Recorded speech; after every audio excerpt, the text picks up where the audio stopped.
talk about what it was like growing up as a child with all the news of apartheid and everything else in South Africa. So I'm almost in my 50s. I know I've got a baby face, but I'm almost in my 50s, and so my lifespan has seen so many monumental historic events, and I just wanted to reflect and talk about growing up in London with the news of apartheid and how it affected so many of us as children in school and into our adult life. So obviously, as a child, we don't get to know, all the bad things that's happening in the world. My father was quite political, and he always made the effort to make sure his children were aware of our history, aware of current affairs, aware of just society in general, of injustices, achievements, and the like. And so, growing up, we were always, even though we came over from Ghana, we were always encouraged by my dad to keep up with events in countries back home. So I think probably growing up knowing that apartheid was happening in South Africa, it wasn't we weren't fully knowledgeable on what that actually meant. Um, I do remember my older sister got her passport renewed, and apparently in the passport it stated that she was not allowed to visit South Africa, and I think when she was remarking on that, it kind of brought the reality to light, the fact that people weren't allowed to travel there, media weren't allowed in there, and it was just a very cut off country, a very cut off place. So I think when my elder sister renewed her passport, and she quickly realised that she was forbidden to travel into South Africa, and then she told us. I think that was one of the early signs. I was quite young then, but I think that was one of the early signs to indicate that something was amiss. I remember this. I remember songs being in the charts that brought to mind of what was happening in South Africa, such as the song "Something Inside So Strong." I remember that hit in the charts, "Something Inside So Strong," and it was really popular. And my dad made us all like watch it when it was on television, and he explained to us what the song meant, what it represented, and what we hoped would be achieved by the song's success. There was also the song, I think, "Lean on Me." I'm not sure. "Give Me Hope, Joanna." Give me hope, Joanna. Give me, yeah. So again, my dad explained that to us, what the song meant, Johannesburg, and everything else. And so through those things, we were. Hello, Jinto Pulo SE6153. So through those songs, it was a great way of having an illustration and explanation of what was going on in South Africa. And as a child, it was a quite trigger-free way to start to expose us to the evil that was going on in the world. I would say Winnie Mandela's court case was sensational, in that each time she would attend court, she'd have a different outfit, a different wig, and she just looked sensational.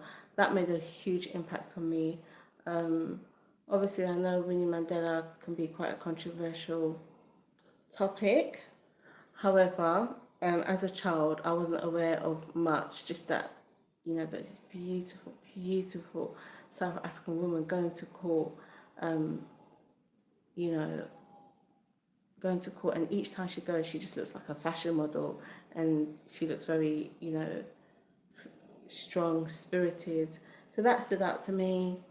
Obviously, as well, when Nelson Mandela was freed from prison, Actually, there was that song, Free Nelson Mandela. Free Nelson Mandela.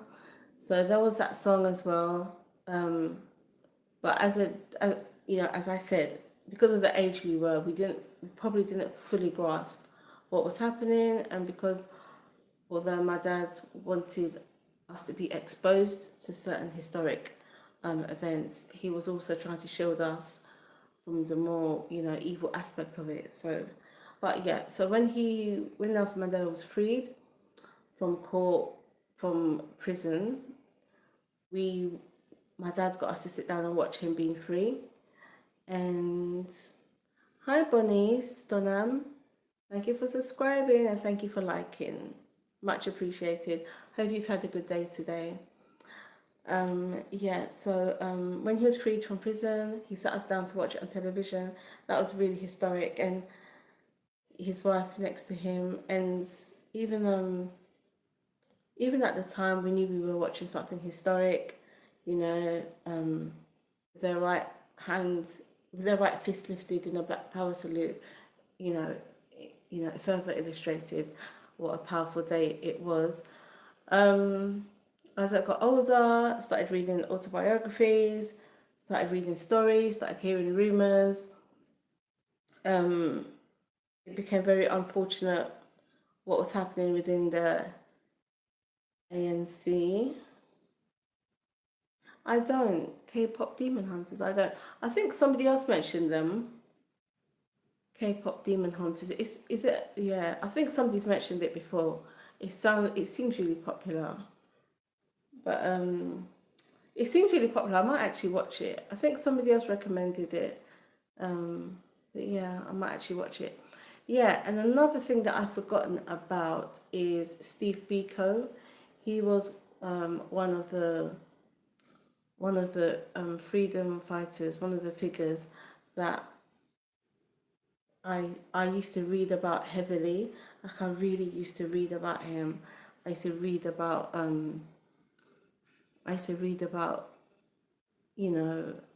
what he went through. I read about the sacrifices he made. I read about his murder after his arrest. Read about his family. So Steve Biko, for some reason, he stood out to me, and I believe, unfortunately, I think he died on my birthday, to be honest with you. But yeah, I used to read a lot about Steve Biko and all that transpired, the injustice, the cruelty, the murder of him. So Steve Biko was somebody that I've always... Hi Kayla, P24.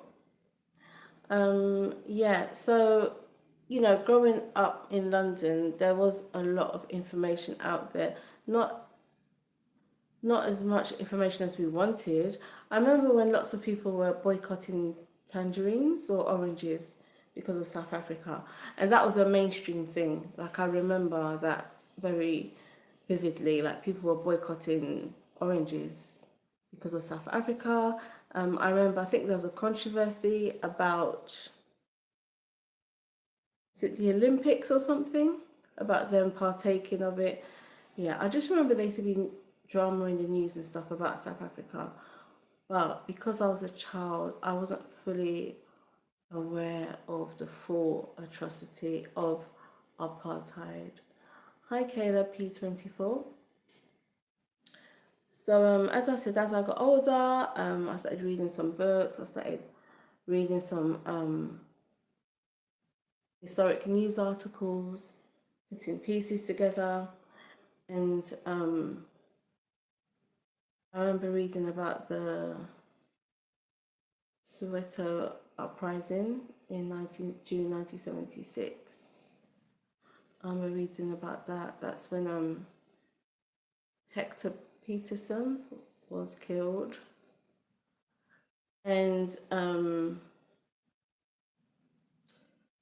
he was killed at a demonstration about being taught in school using the Afrikaans language and not, the South Africans' own languages, of which there are about 11, including Xhosa. Do I play Roblox? I don't play Roblox. I don't play it. I know it's popular, but no, I don't play it. I'm a bit laggy. At Ducky5855. Yes, I'm sorry. You know something? I was definitely supposed to get a camera, a really like good camera to use, and I did get a camera, and then I wasn't able to use it, which is so embarrassing. So I'm going to get another camera, which is a bit more user friendly. But yeah, I am a bit laggy, I'm afraid. I do need to invest in a camera. Bonnie Stonham, no, I don't play Roblox, but I know it's really popular. So yeah, reading about the Hector Peterson murder at the Soweto uprising in 1976 was just horrific, and yeah, just horrific, and yeah. So reading about that was, reading about that tragedy, that awful situation, also impacted not just me, but my generation and other countless, atrocities, you know, yeah, just different things that were happening out there. It was awful. I used to read a lot of books from there, books that were smuggled out. I remember there was a book of short stories from South Africa, and it was called Somehow Tenderness Survives. And that book was just so, I mean, it was full of hope, but it was also full of lots of pain, brutality, and just other fruits of apartheid. But yeah, Somehow Tenderness Survives was one of the books that I read out of South Africa during that period. Obviously, lots of things happened, and we saw the birth of a democracy. Nelson Mandela became the president of South Africa. I did end up traveling to South Africa on two different occasions. Once I went with a charity, and the second time I went by myself to visit a friend. And yeah, it was a long time ago. The first time I went to Queenstown, and the second time I went to Bloemfontein. So being able to travel to South Africa, it was one of my life ambitions, especially because growing up hearing about apartheid in that country was just so painful, and it just made you feel powerless. I remember the demonstrations, the marches, and everything else against apartheid. I remember hearing stories and different laws, like black people, white people weren't allowed to be in like weren't allowed to be at the same event. It was illegal to basically enforce segregation. It was just stories, yeah, it was just horrible. It was just really, really horrible. Really, really, really, really horrible. And we have the tragic love story of Winnie and Nelson Mandela, which really affected me. Just to see because I believe that love comes in many forms, and I believe love can be very toxic. I believe, I believe love can be a lot of things to a lot of people. But yeah, I believe love can be painful. I believe it can be heartbreaking, in fact. And, to not get into all the controversies, but the whole Winnie and Nelson Mandela love story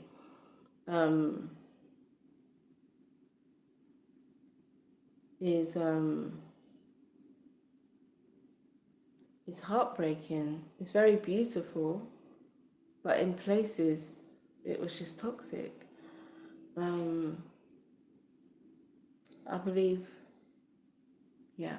So I do believe in love, but you know, we're all human, and love can take many forms, and love can be very painful. So yeah. So reading different things about Winnie Mandela and the ANC, and the women's ANC and the youth ANC, and reading Nelson Mandela's autobiography, there are lots of revelations that came out of there that were really disappointing, in regards to his marriage.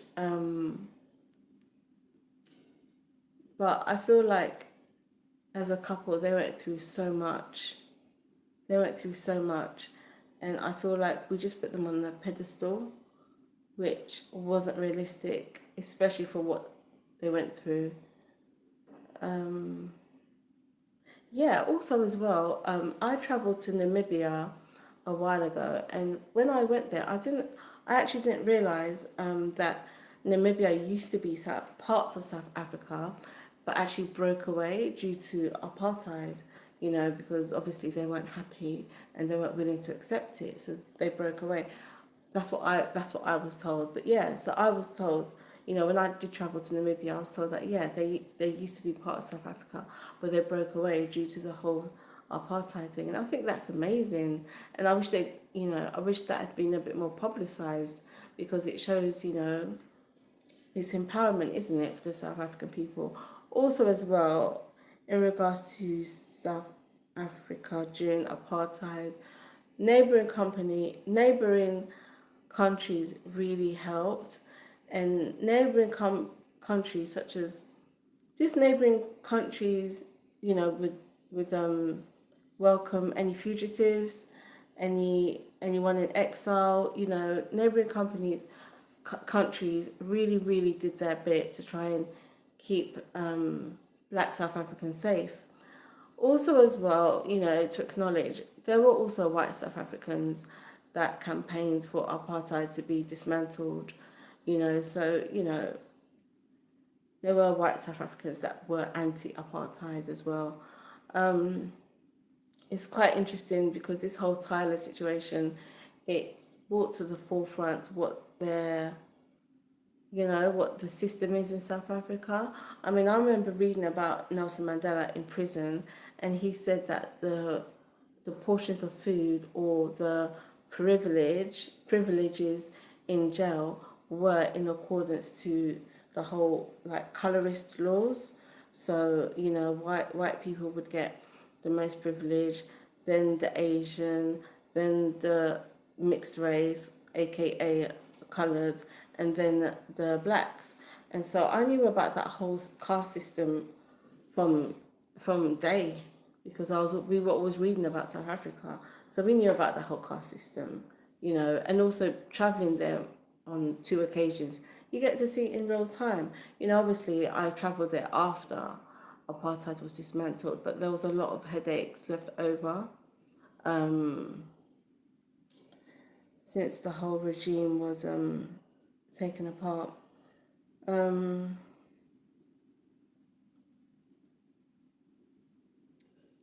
Yeah, I feel like there's a lot of trauma, which is to be expected.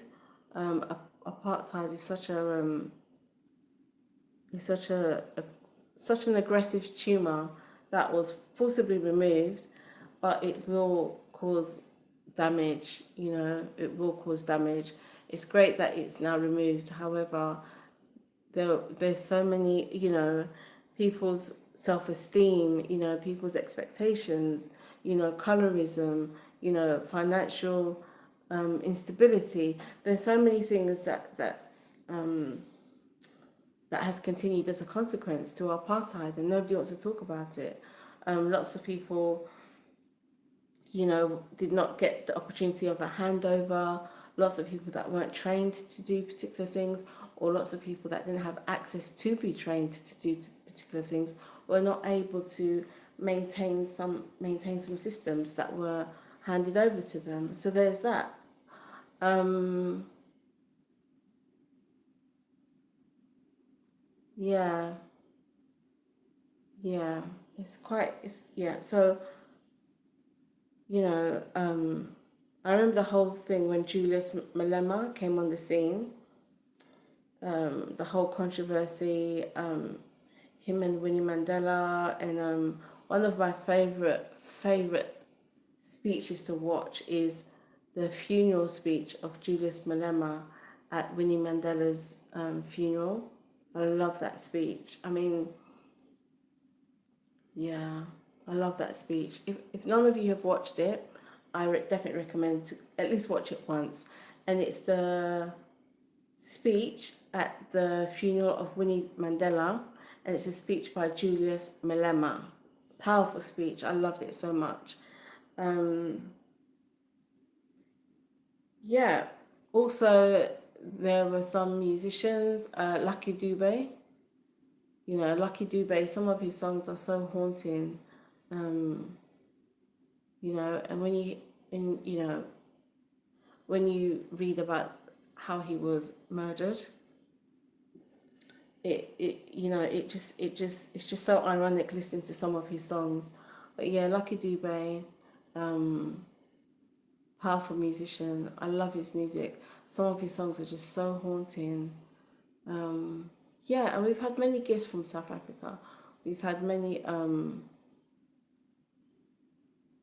It's a powerful country, that's made an impact on globally, um, music wise, culturally, fashion, just just in general. They're making a big impact on globally. Um, but yeah, so when we would meet people that were coloured, in London, I remember there was this guy, and he came to London from South Africa, and he kept saying he was coloured. And we were like, bro, you are black. And he did not want to accept it. And we were like, what's your problem? Like, you're black, bro. And he just didn't want to accept it. He kept saying he was coloured. And we let him, like, we made it our mission in life to let him know that, bro, when the racist people are pulling up on blacks, you're counted as one of them, right? So whether you're colored or you're mixed race or anything else, here, London, racist people see you as black. They're not trying to do no stages thing or graduated. No, like, so we had to prep him. Like, you need to be safe. You need to be careful. This is what you do, what you don't do, what you say, what you don't say, in order to try and mitigate any and to try and mitigate any factor that might make him even more at risk of a racist attack or racist treatment. But yeah, it was so funny when he first came over. He was trying to say he went black. We're like, but yeah. So I've seen that behavior in real time. But yeah. So the South Africa story continues. Um, Rest in peace, Nelson Mandela. Rest in peace, Winnie Mandela. Winnie Mandela was so beautiful. Honestly, I remember when she was attending court all those days. I was young, I didn't know what she was attending court for, but I just remember how glamorous she looked. And each time was a different outfit, different hair, and just very like defiant spirit, putting her right fist up in the air, like, do you know what I mean? Like going into court and smiling and laughing and just, yeah, looking the business. Um, No wonder Nelson Mandela fell in love with her. But yeah, so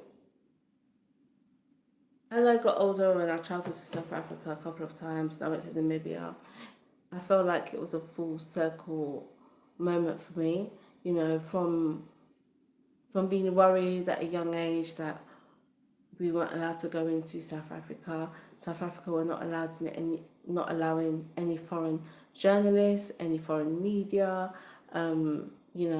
whispers of apartheid, songs that were coming out that were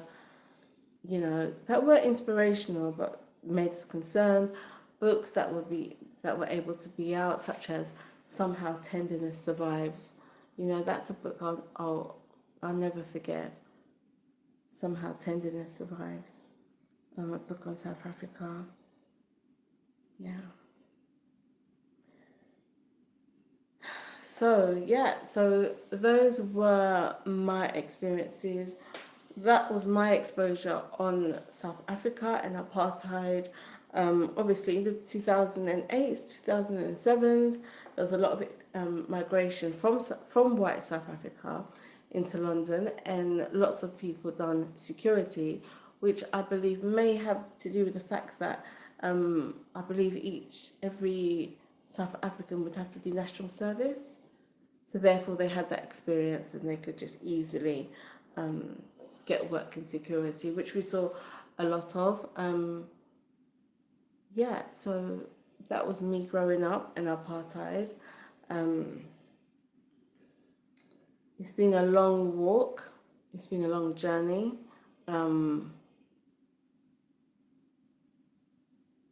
It's been a hard fight, you know.